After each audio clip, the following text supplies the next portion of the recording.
This has often been referred to as the best bike ever built. It's Honda's VFR, because it's always been known for its nice predictable handling and V4 power, nice enjoyable machine to ride. Well, would you believe this new model has just got even better?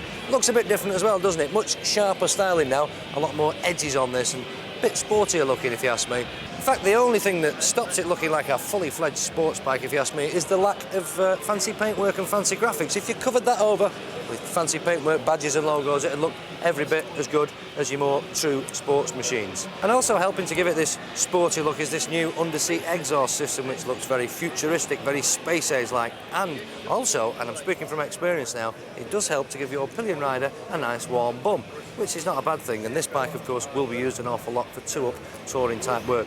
But big news for the VFR is in the engine.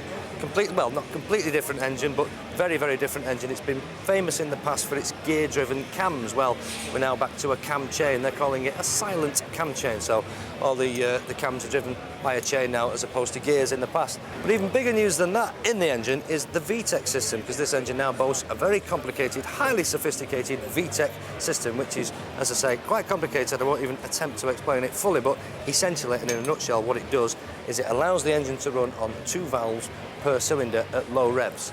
And then as soon as you hit 7,000 revs, and it's 7,000 revs bang on, you're back on 4 valves per cylinder and you get a bit more power, a nice rush of power, and you'll know exactly when that happens without even looking at the rev counter, because the engine note changes noticeably. It becomes more of a growl rather than a purr as it was before, and believe me, it is very addictive.